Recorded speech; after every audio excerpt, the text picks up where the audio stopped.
Well, I've said it before, and I'll say it again. America's best days are yet to come. This is Reaganism, a podcast dedicated to exploring where the Reagan movement lives today.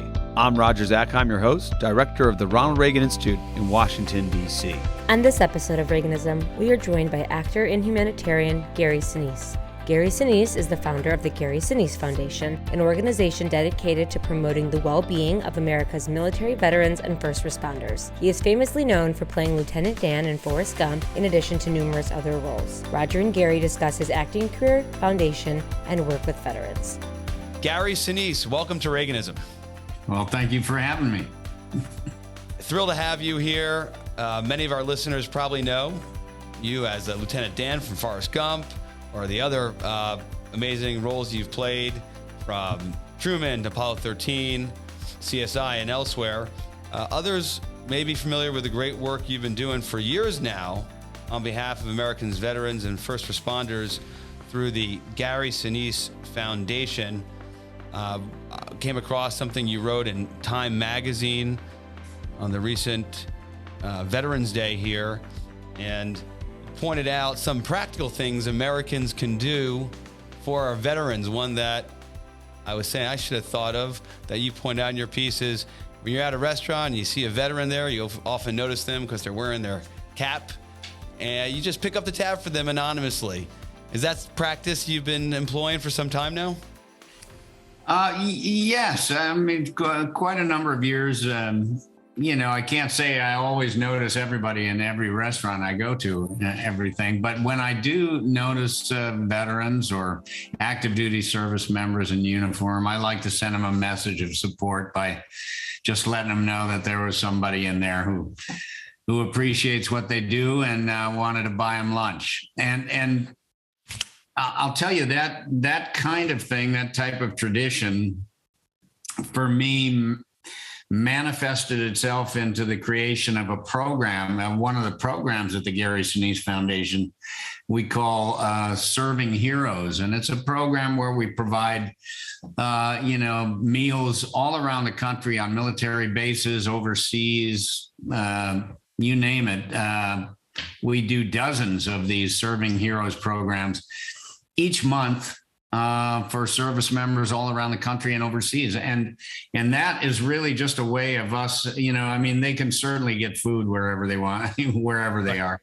It's not necessarily about the food, really. It's about the message of support and appreciation, and just letting them know, that somebody like me, who was in the movie business and television business, appreciates what they do, and I know where my freedom comes from, and I want to buy them lunch. And now the American people support the Gary Sinise Foundation, and so we are able to provide just hundreds of thousands of meals all across the world. They know it's not just their government supporting them, but it's the American people there through the Gary Sinise Foundation. I want to come back. That's exactly right. Great work you've done at the foundation, and I was kind of remarkable, the size, given how relatively young it is relative to other foundations that have been in the business. But before we go there, a little bit more about your background. I had a chance to read your book. I'll hold it up here. Grateful American, A Journey from Self to Service. And I was surprised. I mean, it was kind of intuitive, but somewhat surprised how much your role as Lieutenant Dan in that blockbuster film and compelling film, Forrest Gump, really had an impact on your mindset and commitment to service and supporting those who have served. Going into the film, you obviously wanted that, although it's kind of an interesting story you profile in the book, that perhaps if you would have had the role in Wyatt Earp, we may never have seen you as Lieutenant Dan. But you took on that role, and you really kind of invested in it emotionally. Take us through kind of how your role as Lieutenant Dan in Forrest Gump drove you further into this world of supporting Americans who serve us in the military. I think it was, it was definitely one of the factors involved in how active I am today, I would say, because of, Lieutenant Dan was a wounded veteran, and that really began my support of our wounded when I started supporting the Disabled American Veterans Organization. And there's that opening chapter in the book, the kind of prologue, which is all about when I got invited after Forrest Gump opened. I got invited to go to the national convention of the DAV, and I didn't know what the DAV was. You know, I'd met some wounded service members before. Certainly, I'd met many Vietnam veterans before. But when I walked out on stage, they wanted to present an award to me for playing Forrest Gump. And these are, you know, there was 2,000, 2,500, 3,000. I don't know what it was. It was a large number of wounded veterans in that ballroom.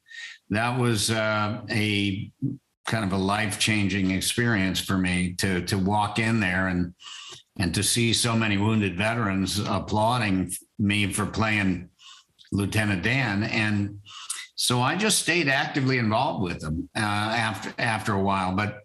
And then when September 11th happened, I just got very, very involved in so many things, and including trying to support our wounded. And, you know, had I not played Lieutenant Dan, I don't know, you know, I would have never been invited to the DAV convention, and, you know, something else may have happened. Certainly not something you would have anticipated, taking on a role like that. And the movie came out in 1994.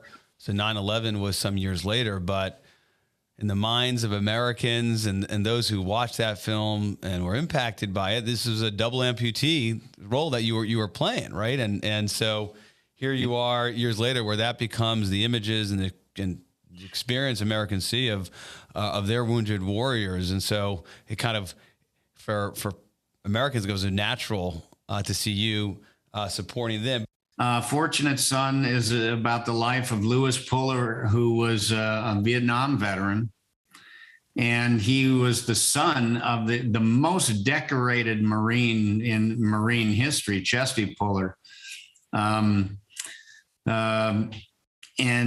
he stepped on a landmine and was blown up and lost his legs and was severely injured.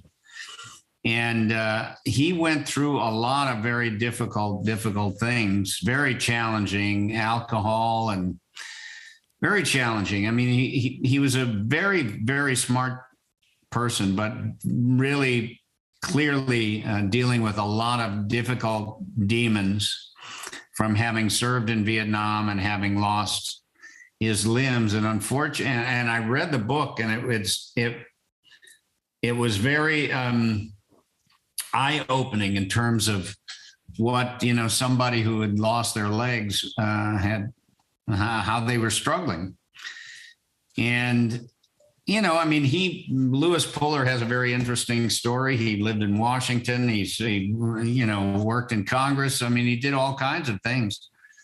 But the demons eventually got him. And about 2 months before Forrest Gump opened, he took his own life. And so I never got to meet him or, you know, thank him for serving or telling his story, but it was very telling. And, you know, I remember reading about that. The movie hadn't even come out yet. And it was done filming, but the public hadn't seen it yet. No, it opened in July of that year. And sadly, he took his own life. I think it was May of that year. Well, you write about how you're reading the book and in your prep, and then kind of the demons that he dealt with were demons, of course, profiled in the story of Lieutenant Dan. Of course. No question. Yeah. Now, Lieutenant Dan comes home. He was the reason so many Vietnam veterans, I think, responded to Lieutenant Dan so specifically is because he, you know, it's a lot of their story. You know, he comes home from Vietnam. He's isolated. He's angry. He's in despair. He withdraws from society. He buries himself in alcohol. He's dealing with a lot of demons. Lieutenant Dan has a terrible post-traumatic stress that he's dealing with. Obviously, he's suffering because he's wounded and he lost his legs and he's kind of isolated. But at the time, remember at that time, Vietnam veterans were not treated well at all when they came home. So he kind of withdraws, isolates. And he's not only dealing with the struggles of being physically disabled by what happened to him in the war, but he is dealing with the post-traumatic stress of having, walked his entire platoon into an ambush where a bunch of guys got killed.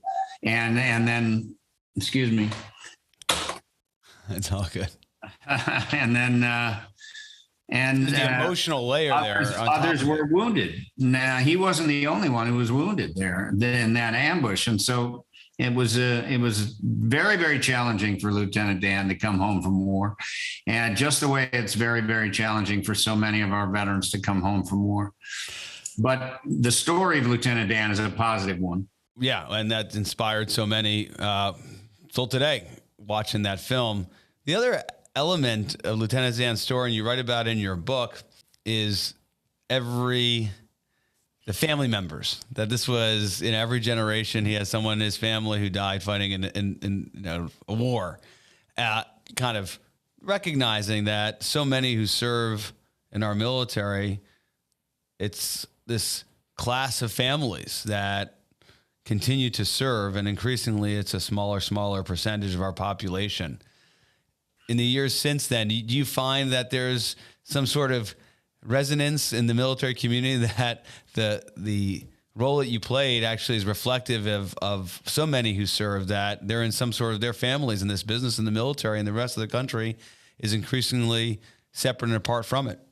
Oh, and no question, for so many who serve in the military, it is like a family business. The granddad was in, the uncles were in, the brothers are in, they're in. And I've met, so many people who have multiple family members that have served or are currently serving. You have members in your own family, right? You have members who served in Vietnam. Well, yes, on my wife's side of the family, her two brothers served in Vietnam. One was a helicopter pilot. The other was a West Point graduate who was a platoon leader and then went back for a second tour as a captain, a company commander. And then he went on to serve, as a major. He was a West Pointer. So he was an officer, and he unfortunately passed away of cancer in 1983 when he was teaching at Fort Leavenworth. He was a lieutenant colonel at the time. I thought of Lieutenant Dan a little bit like him. Like Lieutenant Dan wanted a strong, long-lasting military career. He wanted to go on and become a general. That's who Lieutenant Dan was. And I think for my brother-in-law who passed away, the kind of leader he was, and I've met, since he passed away years ago, I've met 4-star generals that he taught at West Point who have become friends of mine, and they had nothing but the highest respect and regard for my brother-in-law.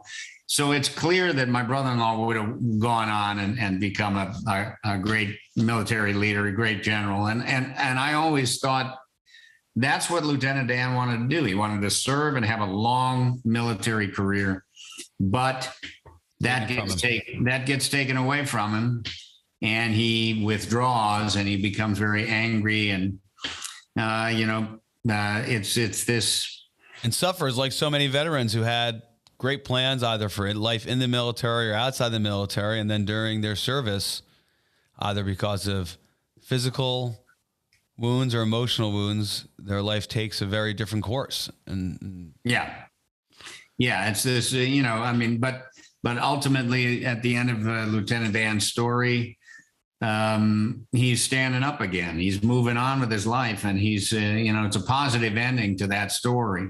And I when I started walking into the hospitals and talking to the wounded from Iraq and Afghanistan, they wanted to talk about Lieutenant Dan and talk about that story. And in many ways, in so many ways. I mean, that's the story that we want for everybody who gets wounded. We want them to move hope, on. right? They want that ending.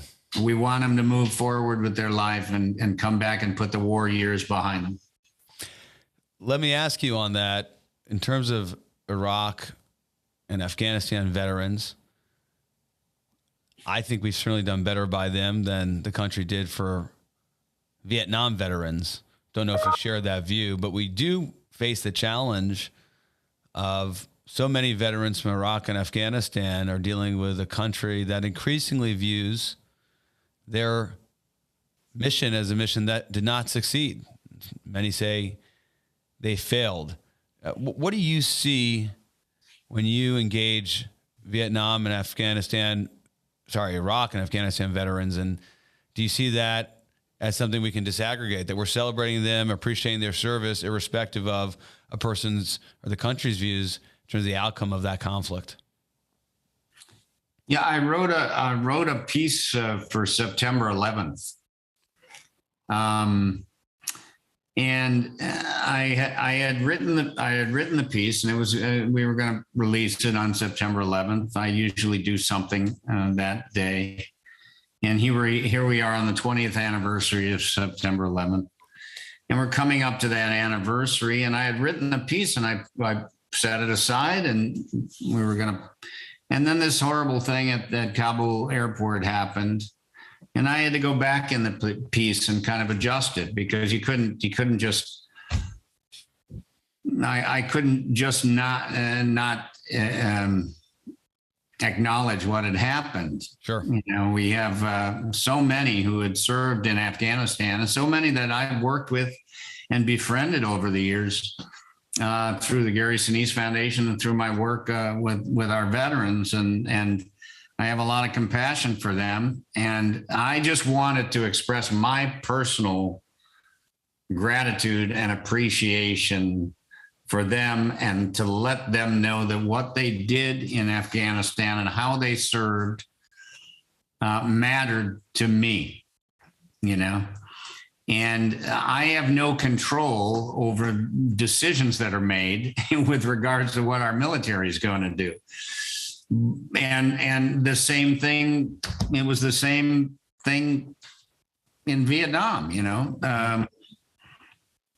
What I do have control over is how I respond to our soldiers as an American citizen. That's what I have control over. I'm not in government. I'm not in, a political figure who can, order people around, tell them what to do and all that stuff. But I can take matters into my own hands with regards to how I treat the men and women who serve our country.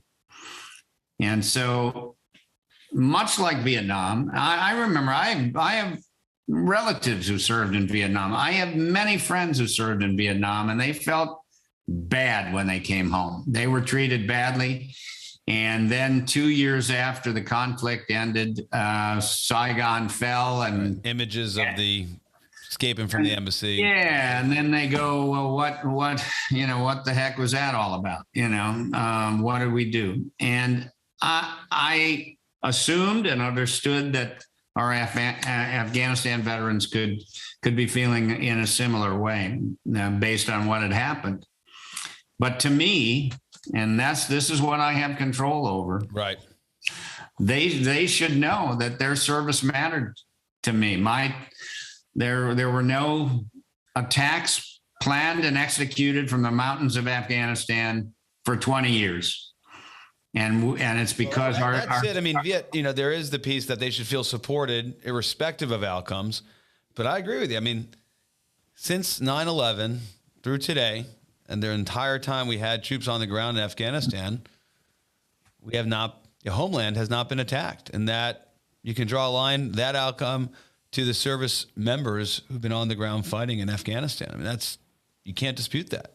You can't. And look, there's an entire generation of Afghans who don't remember the Taliban. Now they have to face the Taliban.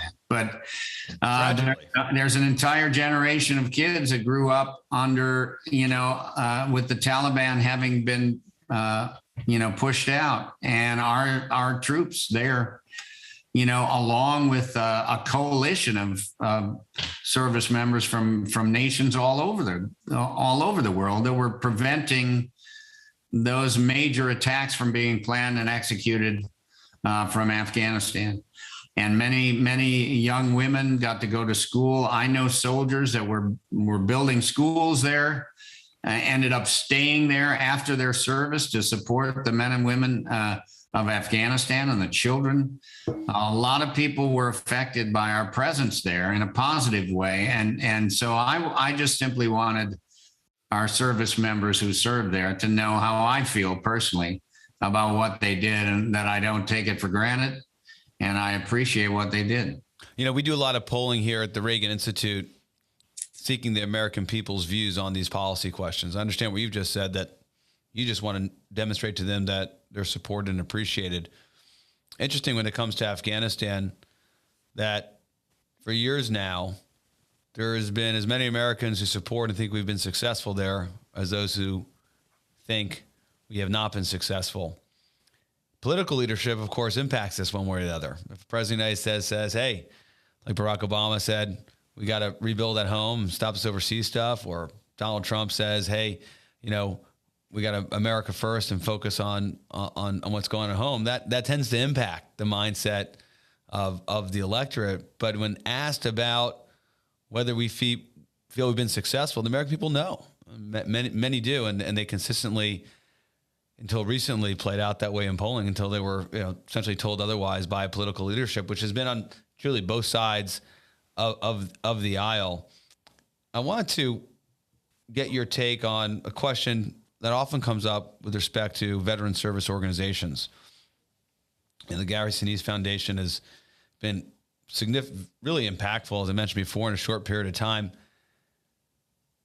What's the response to the skeptic who says, hey, we have the Veterans Affairs Agency, right? We have that Department of Veterans Affairs. Shouldn't government take care of the men and women who serve? Why do we need additional foundation support, private sector support? Well, why do you need any nonprofit to step into any space? The government can't do everything. What if Danny Thomas said, well, I think the government should handle all the children cancer problems. We wouldn't have St. Jude's Hospital. American citizens have freedom to make choices. Our freedom is provided by the men and women who serve our country and protect us. So my particular mission here is to support our defenders, and it goes back decades. I don't anticipate that, nor think it reasonable to consider that government will provide everything for everybody. That's citizens can take responsibility. I value my freedom. I know where it comes from. There's people that go out and protect our country. There's a small handful of our population that decide to do that. I don't do it, but there are some people that do, and I want them to know that they are defended, and I want them to know that they are protected and they are appreciated. I think I can do that. I've benefited from my freedom.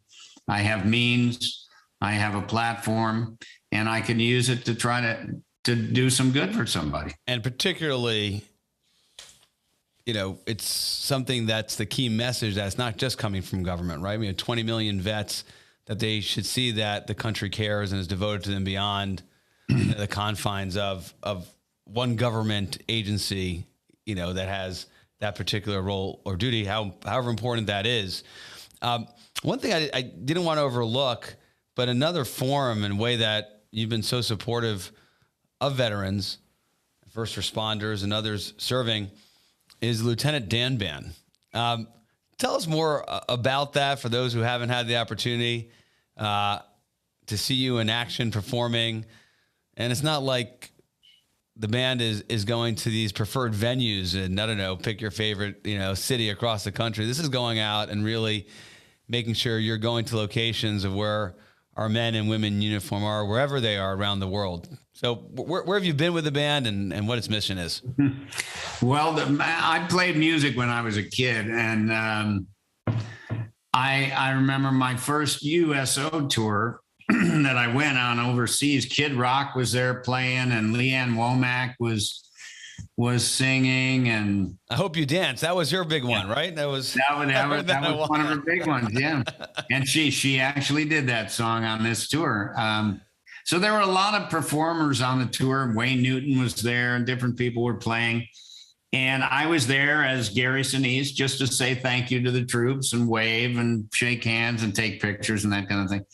But I had a band that I played with for fun, and I just wanted to do more than shake hands and take pictures. So I started taking them on USO tours and going all over the world to do that. And it became a part of my mission to lift spirits and raise spirits, to lift people up. And that's the whole purpose of the Gary Sinise Foundation that grew out of all these efforts that I was making back then, including the Lieutenant Dan Band, just wanting to lift people up. And the music became one way that I could get to these bases, lift spirits, sign a lot of autographs, take a lot of pictures, say a lot of thank yous, and reach the people that I was trying to serve. And now the band has played, gosh, we've done over 500 concerts on military bases all around the world for the past 18 years now. Any one single base outside the United States kind of comes to mind when you think as that was cool or not the typical concert venue? Well, many. Many. I remember when we were in Afghanistan in 2009, we went to a Marine Corps base they called Camp Leatherneck, and it was dusty. I mean, it was just out in the middle of the dust, and the only thing that they could put up as a stage was like a flatbed truck. It was just they kind of pulled these two flatbeds together and backed them together, and we just set up our equipment on this back of a truck. That sounds authentically Marine, not yeah. None of the pop and circumstance. It was great though. I mean, the Marines were there. They were, they were having a great time, and we were able to bring that spirit to them right before Thanksgiving. I think we played there. It might have been the day before Thanksgiving in 2009.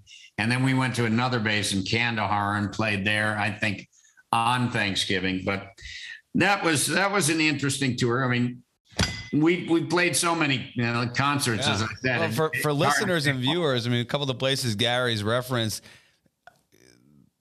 they were taking incoming in some of these places. You can't really go to Kandahar at any time that our military was there, and that southern part of Afghanistan with the mortars not welcoming you upon arrival, right?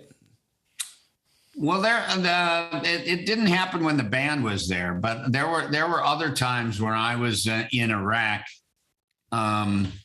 where alarms were going off and buildings were shaking and things like that. Keep on playing the music, though. I was just curious. After Forrest Gump, you played the role as President Truman, if I have the sequencing correct, I think. Yeah. Lieutenant Dan, frontline military officer, then you're playing the role of President of the United States. Shape your perspective, kind of that spectrum. You put them in the same mindset, those two completely divorced pieces of your acting career and the way you think about our country and your outlook. Yeah, Truman was a very challenge. I mean, Lieutenant Dan was challenging in its way. Truman was challenging in a whole other way. When you're playing somebody famous like that, somebody well known, a historical figure with 20th century figure where there's actual film footage where you can see him and you can listen to him talking. And, you have to create kind of as believable an impression of that real person as possible. So our story was based on the David McCullough book, Truman, which is an excellent I think book. another Pulitzer Prize winning book, I'm pretty sure. Excellent book. Yeah. And there was so much in the book. Obviously, they couldn't be in the movie. When you look at the movie's 2 hours long, and we're trying to do 35 hours of this historical figure's life who had a pretty gigantic life, when you look at Truman and what happened to him.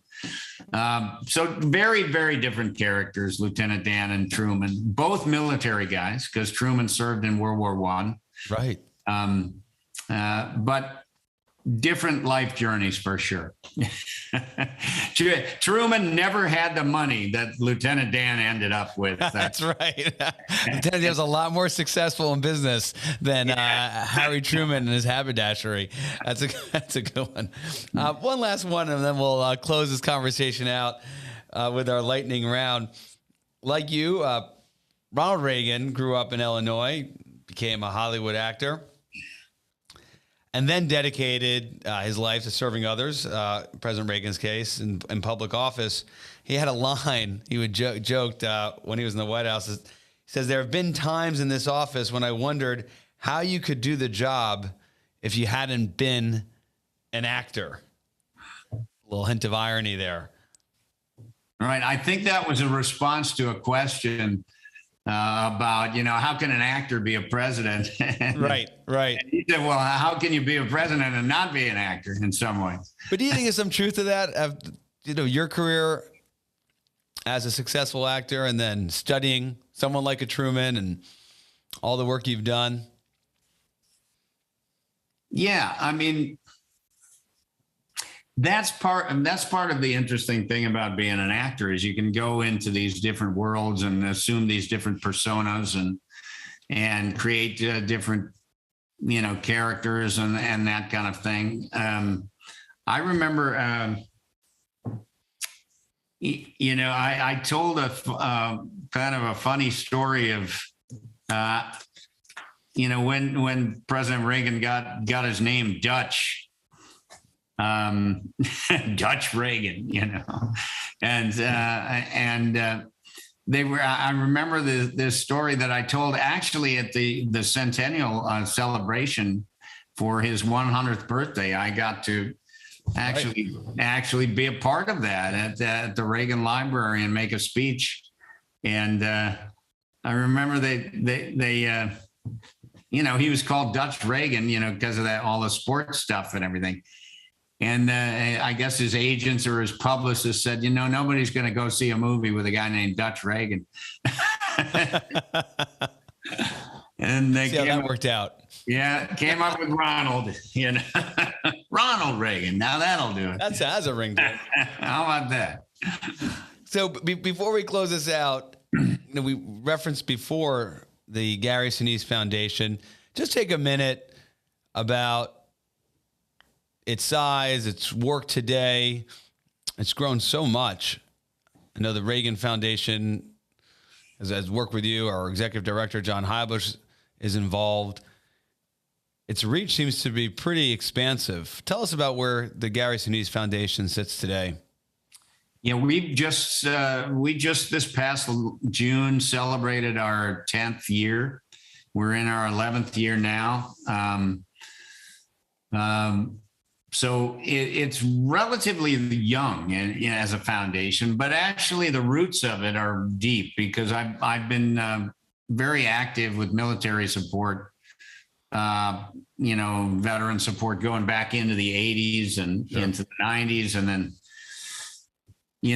post September 11th, got very involved with so many different military charities. And those were all the roots that the Gary Sinise Foundation stands on. So now we're 10 years into the mission of the Gary Sinise Foundation.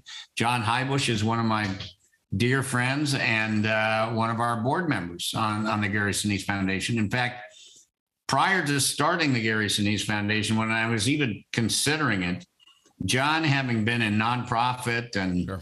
Running the Reagan Foundation, all these different things, he's got so much experience, so much wisdom that I would just pick his brain all the time. We'd go out for these Saturday morning breakfasts and I'd say, I'm thinking of starting a foundation and, what if I thought about this and that and this and that? And, John would give me a lot of good advice, to the point where eventually, I finally just said, you need to be on my board. so he had to go to the Reagan Foundation board, folks, and say, Gary would like me to serve as a board member on his foundation. Luckily, they all said good. I've done many events at the Reagan Library with the Medal of Honor Foundation, the Medal of Honor Society, different events over the years. Great relationship there. I was privileged to be invited by Nancy Reagan to come and speak at the Centennial, be one of the speakers there. That was fantastic. And now I have John Highbush on my board. Well, we have a tremendous mission, and we're getting great things done for the men and women who serve our country. One of the important legacies of President Reagan, one that the foundation continues to promote, is how focused President Reagan was on restoring American pride. It seems like a simple objective, but one that took a lot of effort and focus. And restoring American pride also in the American military.